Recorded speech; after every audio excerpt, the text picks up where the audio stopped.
Welcome to This Explainer. Today, we're diving into a complete care guide for one of the most visually dramatic, incredibly fast-growing, and honestly surprisingly dangerous houseplants you can own, the pencil cactus. Whether you're a total beginner or just trying to keep a massive one from taking over your living room, we've got you covered. Here's a quick look at what we're covering in our care guide today.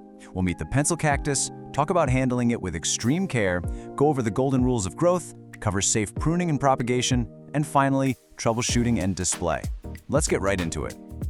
Section 1. Meet the pencil cactus, an architectural marvel. So this plant is essentially a living piece of modern art. It evolved to thrive in the harsh, exposed terrains of East Africa and India. I mean, look at it. There are no big glossy leaves, no showy flowers. Instead, you've just got these tangled, cylindrical green stems reaching for the ceiling in every possible direction. It literally looks like a fistful of green pencils. So you kind of have to wonder, is this structural powerhouse actually a cactus? Well, the answer is actually a big no. It blew my mind to learn its scientific name is Euphorbia tirucalli. That means it's a succulent shrub in the spurge family. Believe it or not, it's way more closely related to a holiday poinsettia than an actual cactus. And this is a massive distinction. You see, while a true cactus has clear, watery sap, a euphorbia produces a thick, highly toxic, milky latex sap. And that, my friends, completely changes how we need to handle it. Now what's genuinely fascinating here is the wildly popular sticks on fire variety. Your standard pencil cacti are green year-round, right? But this specific cultivar actually changes color. If you give it direct, intense sun during the day, plus a temperature drop down to around 50 or 60 degrees Fahrenheit at night, it triggers these fiery, brilliant orange, red, and yellow colors. It's stunning. But give it low light and it just fades right back to green. Moving on to Section 2. Handle with extreme care. Beautiful, but deadly. Houseplant experts really don't mince words when it comes to this plant. As one expert puts it, I treat handling sessions like a small lab project. And they're not joking. That milky white latex sap is genuinely dangerous.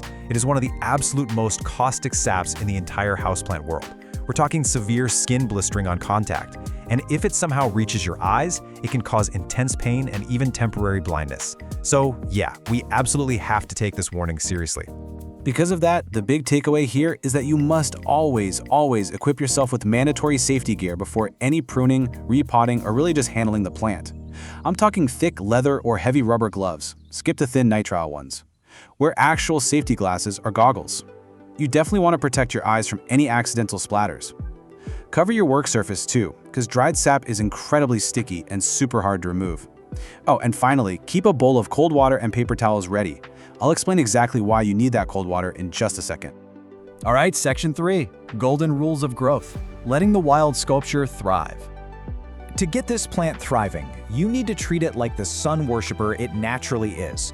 Basically, try to replicate the open terrain of East Africa right in your living room.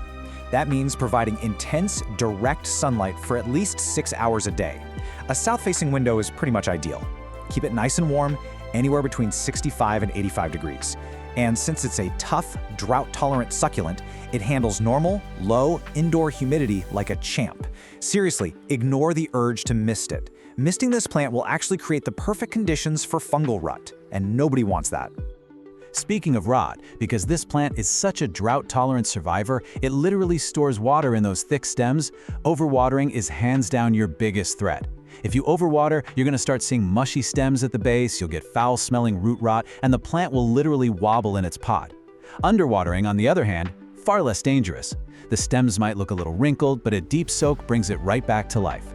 So the absolute golden rule here, let the soil dry out completely, I mean bone dry, before you even think about watering it again. And to guarantee that fast drainage so we prevent that deadly root rot, you've got to replicate its rocky, natural habitat. If you use standard potting soil, it'll hold way too much moisture and kill the plant. You really need a highly mineralized, gritty soil ratio. Think 50% cactus or succulent mix, 25% perlite or pumice to keep it nice and airy, and 25% coarse sand or gravel. When you water it, the water should literally pass through the mix in seconds. Section 4. Safe pruning and propagation. Multiplying your plants. Now, most succulents make you wait years to see any real change, right? Not the pencil cactus. This thing can explosively grow 1 to 2 feet per year indoors. Because of that crazy growth, pruning in late spring or early summer is key. It doesn't just stop the plant from hitting your ceiling, it actually forces the stems to branch out right at the cut point. This creates a much fuller, bushier, and healthier silhouette. Just remember, the second you're done, clean your tools and workspace with rubbing alcohol. It's the only way to dissolve that sticky, hardened latex sap. And hey, if you want to make some new plants from those trimmings, here's the exact propagation process. Step 1. Snip a 4 to 6 inch cutting using sterilized shears. Step 2, and please pay attention to this one, immediately dip the cut ends of both the cutting and the mother plant straight into cold water. Remember that cold water we mentioned earlier? It instantly constricts the flowing, toxic sap. It essentially stops the bleeding, which is absolutely vital for your safety. Step 3, let the cutting callus, which just means letting it dry and harden, in the shade for about 5 to 14 days. Do not plant it fresh, or it will just rot. Finally, step 4, pop that calloused end into some dry succulent mix and hold off on watering for a week or 2. Okay, section 5, troubleshooting and display, keeping it safe and stunning. So let's talk about keeping your plant healthy for the long haul. Interestingly enough, that highly toxic sap actually deters most insects naturally. It makes the plant incredibly pest resistant. But just in case, here's a quick guide to neutralizing the few stubborn pests that might try to crash the party. Mealybugs? They love to hide in the stem joints and look like little white cotton clusters. Spider mites will leave a fine webbing. Scale looks like little hard brown bumps on the stems. And fungus gnats? Well, that just means you're watering way too much. Treatment is super simple though. Use rubbing alcohol swabs, some neem oil, and just make absolutely sure you're letting that soil completely dry out. Now, because this plant grows so fast and gets so incredibly dense, it becomes very top-heavy. If you use a lightweight plastic pot, it is inevitably going to tip over. And since a falling plant means broken stems and highly dangerous sap spilling all over your floor, yeah, anchoring your pencil cactus in a heavy terracotta, concrete, or stone pot is a mandatory pro tip. Don't skip it. When it comes to actually styling this living sculpture in your home, pick a bright, sunny spot, but you want to make sure it's in a low-traffic corner where nobody's going to accidentally brush past it. Remember, it's highly toxic, and it'll cause severe mouth irritation and vomiting if chewed, so you must keep it strictly isolated from curious pets and kids at all times. Give the pot a quarter turn every few weeks to keep the growth balanced, and if you want a real show-stopping display, try grouping it with its cousin, the African milk tree. So there you have it, the complete care guide to a plant that truly makes people stop and stare.